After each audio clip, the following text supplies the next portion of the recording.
मेरा नाम सुनील कुमार चित्तौड़ है। मैं आज़ाद समाज पार्टी उत्तर प्रदेश का अध्यक्ष हूँ। आज हमारी पार्टी में हमारे भीम आर्मी के संस्थापक और आज़ाद समाज पार्टी के राष्ट्रीय अध्यक्ष नगीना से लोकप्रिय सांसद एडवोकेट भाई चंद्रशेखर जी के निर्देश पर पार्टी ने ये निर्णय लिया है कि उत्तर प्रदेश में जो बड़े पैमाने पर कमजोर वर्ग के लोगों के साथ, खासकर दलितों के साथ, पिछड़ों के साथ और धार्मिक अल्पसंख्यक समाज के लोगों के साथ में प्रत्येक दिन बड़े पैमाने पर अन्य अत्याचार की घटनाएं तेजी से बढ़ी हैं। इसी कड़ी में हम देख रहे हैं कि पिछले 15 दिन में मथुरा जनपद के अंदर एक के बाद एक 3 ताबड़तोड़ घटनाएं घटी, जिसमें थाना रिफाइनरी के कन्नावल गांव में बारात पर हमला किया गया। दुल्हन अपने घर जा रही थी तैयार होकर, उनको रास्ते में रोककर उनके साथ मारपीट की गई। घरातियों को मारा पीटा। वह परिवार आज पूर्ण रूप से सामाजिक अपनी कमजोरी समझकर पीड़ित है, परेशान है। इसी प्रकार की घटना थाना सुरीर में हुई। वहां भी चंद मुट्ठीबल लोगों ने, जो असामाजिक तत्व हैं, उन्होंने गरीब कमजोर लोगों पर असलों के साथ फायरिंग की। उसमें 3 लोगों को चोटें आईं। इसी प्रकार की घटना थाना माट में हुई, गांव सरेरा में। वहां वासुदेव बघेल नाम के युवक को मार दिया गया। इसी प्रकार की घटनाएं देखने को मिल रही है। मेरठ में भी परसों बारात पर हमला किया गया और कल अखबार में हमने पढ़ा कि कासगंज में भी एक 12 साल की बेटी के साथ बलात्कार हुआ, उसको मार दिया गया, उसकी बड़ी बहन को उठा के ले गए। तो उत्तर प्रदेश में योगी सरकार के रहते कानून व्यवस्था पूर्ण रूप से खत्म हो चुकी है। उत्तर प्रदेश सरकार झूठा प्रचार करती है कि यहाँ जीरो टॉलरेंस पर काम चल रहा है, कानून व्यवस्था ठीक है, लेकिन इसके ठीक उल्टा सच्चाई जो सामने आ रही है, आप लोगों के माध्यम से, मीडिया के माध्यम से, अखबारों के माध्यम से, टीवी चैनल के माध्यम से और खासकर सोशल मीडिया पर आप लोग जो एक्टिव हुए हैं उसके माध्यम से, ऐसा कोई भी जिला बाकी नहीं है जिस जिले में प्रत्येक दिन बहन बेटियों के साथ छेड़खानी ना हो रही हो, युवकों की हत्या, मजदूरों के साथ शोषण, उत्पीड़न, गरीबों का नुकसान, आए दिन बड़े पैमाने पर अन्य अत्याचार की घटनाएं बढ़ रही हैं। इसको देखते हुए पिछले 28 तारीख को हमारी पार्टी के राष्ट्रीय अध्यक्ष एडवोकेट भाई चंद्रशेखर आजाद जी ने ये निर्णय लिया कि मुझे मथुरा के पीड़ितों से मिलना चाहिए। तो वह हमारे मथुरा में आए, तीनों घटनाओं में गए, लेकिन आश्चर्य की बात है कि पुलिस प्रशासन की मौजूदगी में सुरीर जाने से 500 मीटर पहले ही उनके काफिले पर जानलेवा हमला किया गया, पथराव किया गया, असलों से लोग लैस होकर आए। पुलिस प्रशासन देखता रहा। जब पुलिस प्रशासन से कहा कि भाई आप क्या सुरक्षा कर रहे हैं, तो वो कोई जवाब नहीं दे पाए। ऐसा लगा कि सबकी मिलीभगत से ऐसा सब चल रहा है। जब वहां के पीड़ितों से मिलने के बाद, उनको आश्वासन देने के बाद, ये एडवोकेट भाई चंद्रशेखर गरीब के साथ कंधे से कंधा मिलाकर खड़े हैं। आप लोग फिक्र मत करो, हम आपकी लड़ाई सड़क से लेकर संसद तक लड़ेंगे, ऐसा आश्वासन हमारे नेता आदरणीय भाई चंद्रशेखर आजाद जी ने दिया। और वहां से जब निकले तो फिर उन्हीं उपद्रवियों ने हमला किया, जिसमें हमारी गाड़ियों के शीशे भी टूटे, हमारे कार्यकर्ताओं की चोटें भी आई। तो इस प्रकार का जो माहौल उत्तर प्रदेश में अन्य अत्याचार का बना है, इससे हमारे लोग बहुत ही भयभीत हैं, पीड़ित हैं, परेशान हैं। तो जनता की इस परेशानी को समझते हुए हमारे संघर्षशील नेता, हमारे तेज तर्रार नेता एडवोकेट भाई चंद्रशेखर आजाद जी के निर्देश पर आज पूरे उत्तर प्रदेश और पूरे देश के अंदर हमारी पार्टी के द्वारा जिला मुख्यालयों पर एक दिवसीय धरना प्रदर्शन और ज्ञापन पत्र के माध्यम से ये कार्यक्रम किया जा रहा है। हम महामहिम राष्ट्रपति महोदय जी से ज्ञापन के माध्यम से ये मांग कर रहे हैं कि उत्तर प्रदेश में जल्दी से जल्दी कानून का राज लाया जाए और जो वर्तमान भाजपा सरकार है, इसको हटाकर यहाँ राष्ट्रपति शासन लागू किया जाए। लोगों की सुरक्षा के लिए आवश्यक कदम उठाए जाएं और जो घटनाओं में पीड़ित लोग हैं, जिस प्रकार से सरेरा की घटना थाना माट की है, उनके परिवार के लोगों को 25 लाख रुपए मुआवजा दिया जाए और जहां से बारात लौटाई गई है, उनके परिवार के लोगों को भी मदद दी जाए और जो सुरीर के लोग हैं, उनके लिए भी, घायल लोगों के लिए भी 5-5 लाख रुपए की सुविधा दी जाए। इसी प्रकार पूरे उत्तर प्रदेश में जहां भी कमजोर वर्ग के लोगों की हत्याएं हो रही हैं, वहां सरकार तत्काल 25 लाख रुपए दे, उनके परिवार के लोगों को नौकरी दे और उनके परिवार के लोगों को असले दे, लाइसेंस दे, उनकी सुरक्षा के इंतजाम करे और कानून व्यवस्था को दुरुस्त करे। यदि ऐसा नहीं होता है तो हमारी पार्टी के राष्ट्रीय अध्यक्ष एडवोकेट भाई चंद्रशेखर जी के आह्वान पर हम लोग आज पहले दिन जिला मुख्यालयों पर धरना प्रदर्शन करके अपनी बात को रख रहे हैं।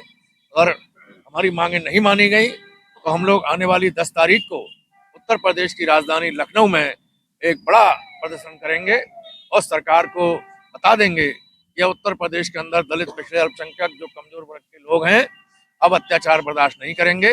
हम सरकार के खिलाफ सड़क पर उतरकर अपने हक अधिकारों के लिए लड़ाई लड़ेंगे, अपनी सुरक्षा की मांग करेंगे। और महामहिम राष्ट्रपति महोदय से हमारा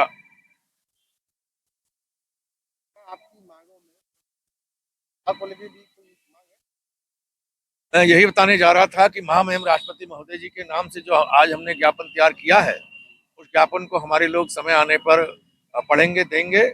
उसमें हमने अपने प्रिय नेता एडवोकेट भाई चंद्रशेखर जी के संबंध में, क्योंकि उन्होंने जब मथुरा का दौरा किया तो पथराव हुआ, तो इस पथराव को देखते हुए ये मांग भी की है कि आगे जहां भी इस प्रकार की घटनाओं में हमारे राष्ट्रीय अध्यक्ष पहुंचे तो सरकार की जिम्मेदारी है कि उनको पूर्ण रूप से सुरक्षा व्यवस्था दें और उनकी जो 22 श्रेणी की सुरक्षा है इसको बढ़ाकर जेड श्रेणी की सुरक्षा की जाए।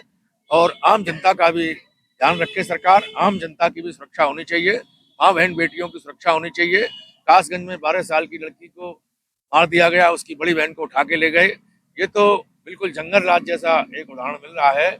अभी यहाँ बारात मथुरा में रोकी गई और परसों मेरठ में भी रोकी गई है और इस प्रकार से बारातों को चढ़ने से रोका जा रहा है, बहन बेटियों को चलने से रोका जा रहा है।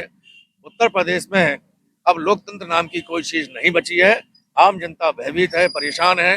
लोग अपनी बहन बेटियों को अब बाहर जाने से रोक रहे हैं, डर रहे हैं और युवा लोग अपनी बात कहने से घबरा रहे हैं, क्योंकि जो भी युवा अपनी बात कहते हैं तो सरकार के इशारे पर जो असामाजिक तत्व हैं उनको मार रहे हैं, पीट रहे हैं, उनकी हत्याएं कर रहे हैं।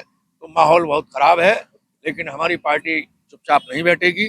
हम लोग संघर्षशील लोग हैं, हम सरकार के दबाव में आके चुप नहीं बैठेंगे। लोकतंत्र में हमें अपनी बात कहने का अधिकार हमारे संविधान ने दिया है। संविधान के अनुसार हम लोग अपनी आवाज को आज भी बुलंद करने के लिए इकट्ठा हुए हैं और 10 तारीख को लखनऊ में विधानसभा भवन के सामने लाखों की संख्या में हमारे लोग इकट्ठा होंगे और हम इस आंदोलन को तब तक जारी रखेंगे जब तक उत्तर प्रदेश के अंदर राष्ट्रपति शासन लागू नहीं हो जाता है। आप के संगठन में पार्टी चावल में जो एक अही रेजिमेंट के बोर्ड को उखाड़ा गया है, वहाँ जो लोग हैं वहाँ नीले गमछे है क्योंकि आप ही के लोग उन्हें अपना लोग होने से नकार रहे हैं। आप बड़े नेता हैं, चंद्रशेखर के बहुत करीब हैं, आप क्या कहेंगे, क्या वो लोग भीम आर्मी से संबंधित नहीं है? अगर ऐसा कुछ हुआ है तो ये हमारे अभी संज्ञान में नहीं है। आपने बताया है, इस संबंध में हम अपनी जिला यूनिट से पता करेंगे। वैसे हम आपको ये बता देते हैं कि हमारे लोग अनुशासन में रहने वाले लोग हैं, हमारे लोग ऐसा कोई काम नहीं करते हैं कि कानून को अपने हाथ में लिया जाए। अगर किसी विरोधी ने साजिश करके नीला पटका पहन के वोट को उखाड़ा है तो वो सारी चीजें जांच के बाद में ही पता चल पाएंगी।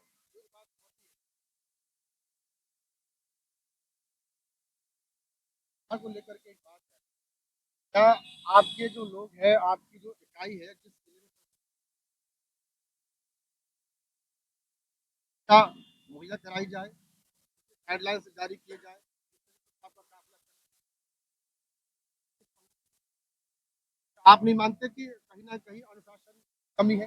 आप मानते हैं? देखिए, आपने बात अच्छी रखी है। जिस प्रकार से एडवोकेट भाई चंद्रशेखर आजाद जी संघर्ष कर रहे हैं, तो उनके संघर्ष को देखकर प्रत्येक दिन बड़े पैमाने पर युवाओं में और तमाम पढ़े लिखे लोगों में उनके प्रति सहानुभूति पैदा हो रही है। तो ऐसा महसूस किया जा रहा है कि अब वो जहाँ भी जा रहे हैं तो हजारों लोग उनको देखने और सुनने के लिए आ रहे हैं। तो हमने ये अब तय किया है कि आने वाले समय में जहाँ भी दौरा होगा तो हम पूरी सुरक्षा व्यवस्था के साथ अपने प्रिय नेता को लेके जाएंगे और पूरे अनुशासन के साथ रखेंगे। लेकिन फिर भी क्योंकि वो सांसद हैं, राष्ट्रीय पार्टी के अध्यक्ष हैं और लोकप्रिय चेहरा है और यही नहीं, अमेरिका तक उनकी ख्याति फैली हुई है, तो ये सरकार की भी जिम्मेदारी बनती है कि सरकार उनकी सुरक्षा करे।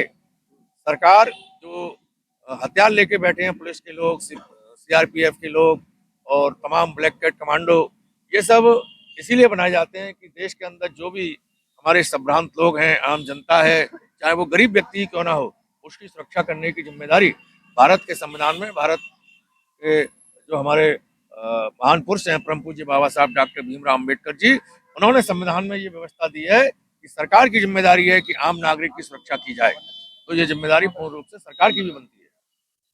कश्मीर के अंदर पता लगा है कि कोई अपराधी भी गिरफ्तार हुए, जो हमलावर थे वो गिरफ्तार हुए हैं। अभी इस प्रकार की कोई जानकारी नहीं मिली है। हमारी ये आपके माध्यम से मांग है। आज हमने अपने ज्ञापन पत्र में भी ये लिखा है कि सुरूर के जो भी जिन लोगों ने फायरिंग की, वहाँ माहौल खराब किया है, उनको शीघ्र से शीघ्र गिरफ्तार किया जाए। इसी प्रकार से जो वासुदेव बघेल को मारा गया है, उनको भी गिरफ्तार किया जाए। और जो बारात पर हमला किया है, इन सभी दोषियों को रासका के तहत गिरफ्तार किया जाए। जब तक ऐसे लोगों के खिलाफ सख्त कार्रवाई नहीं होगी, तो विरोधियों के हौसले पस्त नहीं होंगे। तो हम लोग ये मांग कर रहे हैं कि इस प्रकरण में जो हमला भाई के काफिले पर हुआ, इसमें भी सीबीआई से जांच कराई जाए कि किन लोगों ने पथराव किया, किन्होंने असलों से लैस होकर ये कोशिश की कि हमारे काफिले पर पथराव किया जाए, हमारे नेता पर हमला किया जाए। तो इसकी भी हम आपके माध्यम से मांग कर रहे हैं कि इसमें सीबीआई से जांच करा के और ये जानकारी की जाए कि वो लोग कौन थे, और उनके खिलाफ जानकारी के बाद सख्त से सख्त कार्रवाई भी होनी चाहिए।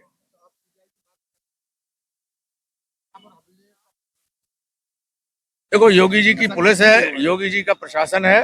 जो योगी जी चाहेंगे, जो भारतीय जनता पार्टी के नेता चाहेंगे, वो उस प्रकार से प्रशासन उन्हें जवाब देगा, उनका साथ देगा। तो हम इसमें प्रशासन का रोल कम मानते हैं, सरकार का रोल ज्यादा मानते हैं। जिसकी सरकार होती है, प्रशासन उसी के इशारा मानता है, उसी की बात मानता है।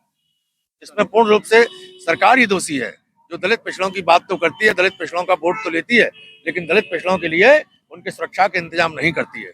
इसमें पूर्ण रूप से सरकार दोषी है। धन्यवाद।